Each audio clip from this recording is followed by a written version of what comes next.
Hello, everyone, and welcome again to another Teacher Joseph podcast. Today, I want to tell you all about our TV license. Many of you probably don't know that here in the UK, if you own a television, then you need to have a license for it. It sounds a little bit strange, doesn't it? But the license is to directly fund the BBC. Everyone in the UK who has a TV or who uses the BBC iPlayer needs to have a TV license. And the government have little trucks which go around the streets. They look like little Google vans. And these little trucks can detect who's watching TV, what channel you're watching, and they can come and force you to buy a TV license if you don't have one. Now, as you can imagine, many people in the UK feel that this is indeed something which is not good, because this TV license is only to fund the BBC. So surely there would be some kind of opt-out. To opt out of something means to choose not to have it. But since our TVs don't have any way to stop you watching BBC, then it means that whether you like it or not, you have to pay a license fee. Now, let me just tell you about the requirements first of all.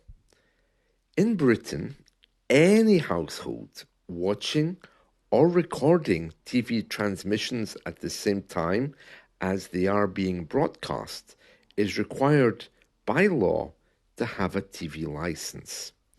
This applies regardless of how you receive the BBC, and that includes terrestrial, satellite, cable, or BBC iPlayer.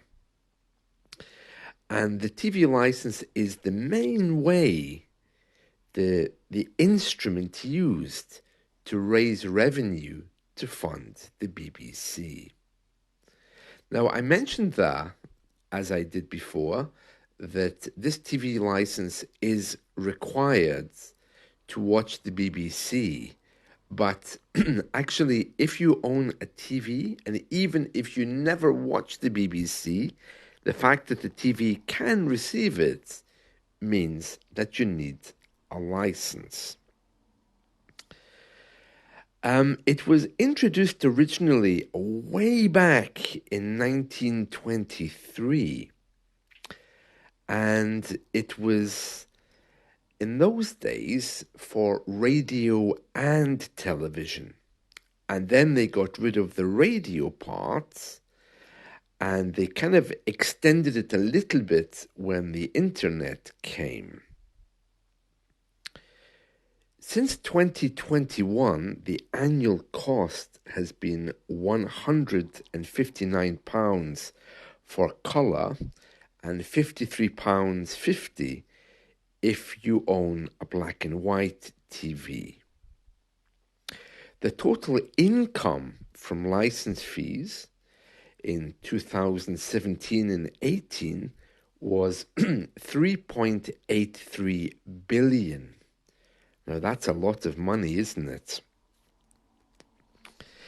Now, in May 2016, the government announced that the license fee would now rise with inflation and is due to go up in January.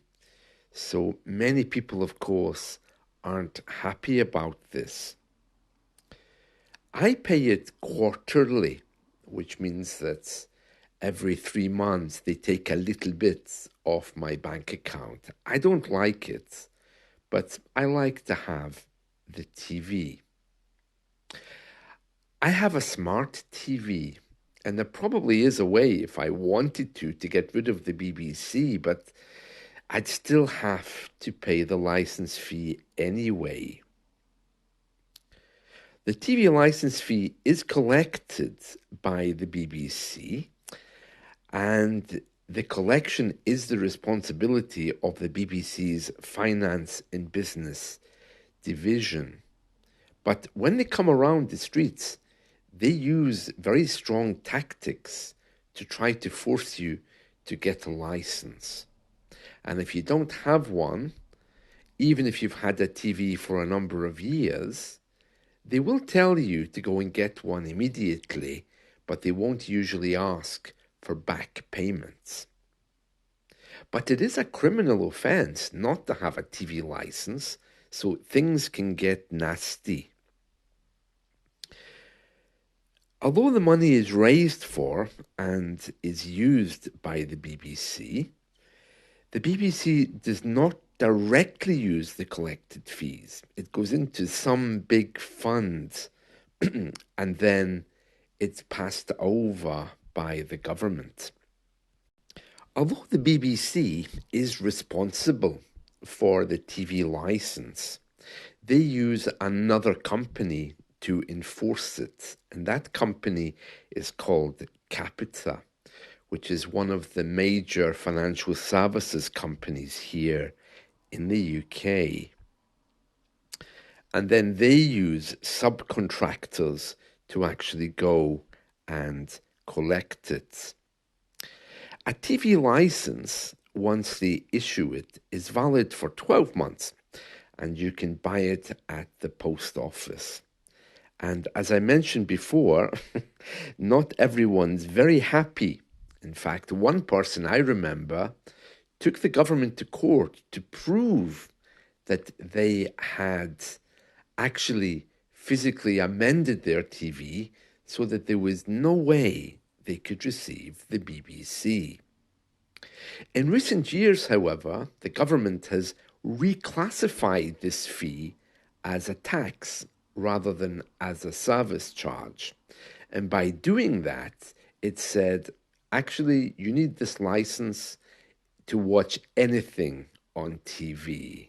And by doing that, they can avoid court cases in the future. In the UK, if a UK resident is aged 74 years or over, they can apply for a short-term TV license, and that will cover them until they reach age 75. Because when you become 75, then you can get a TV license free. If a TV license is no longer needed for an address, then you should tell them, because when you move, your license goes with you. And of course, if you don't, they'll find you anyway, because they make checks on government registers and these things. The BBC allows you to pay by direct debit, pay points, which I think we've spoken about that before. It's these places and supermarkets where you can top up your electricity and gas.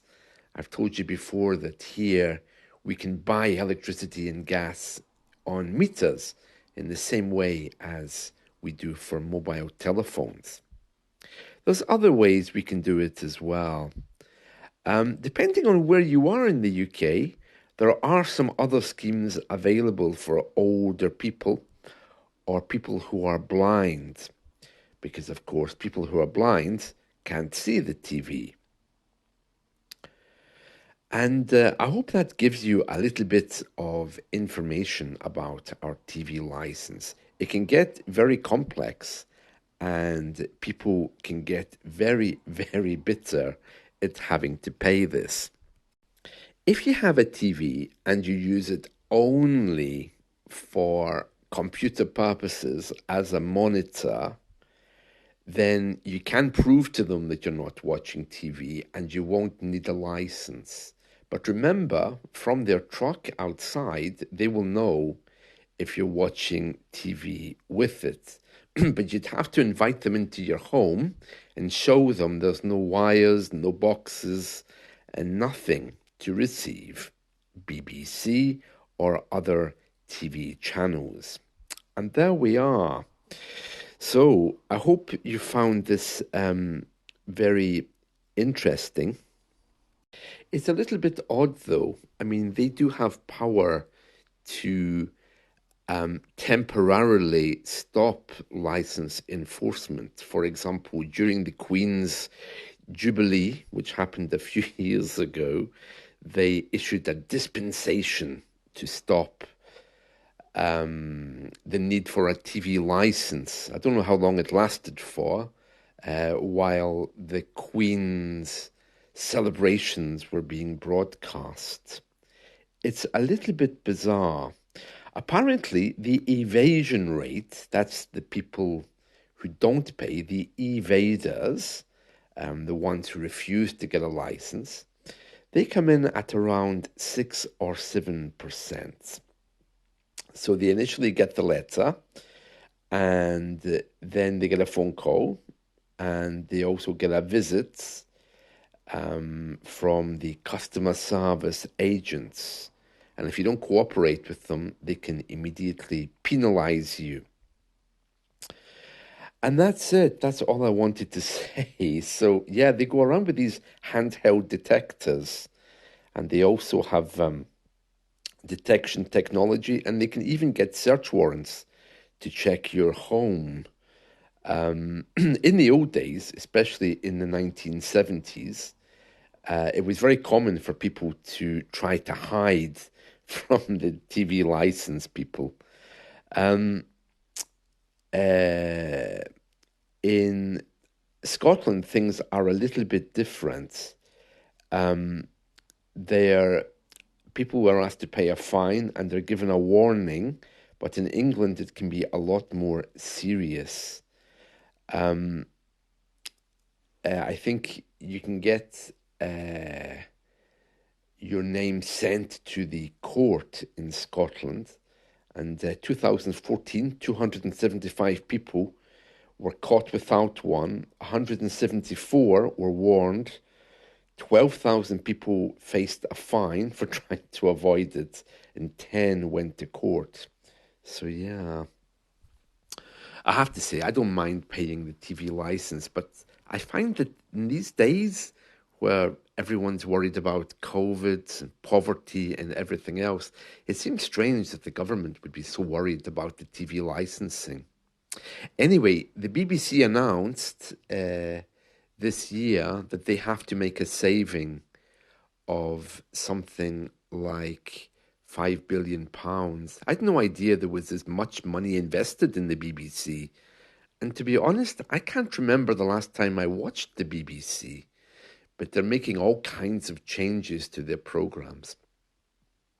So there we are. That's the TV license, which will be going up by, I think it's £13, but the government's trying to intervene to stop them putting up the fee.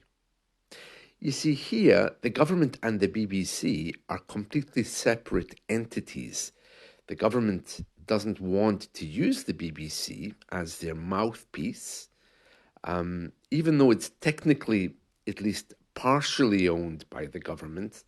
The BBC sees itself as being completely separate for the purposes of journalism. And I can understand why they'd want to be like that. So it's currently operated by some kind of board of directors. The government's on that board, other people are on the board, members of the public are on that board, and together they're the ones that make the decisions. So there we are, TV licensing. I hope you've enjoyed this. See you soon. Bye.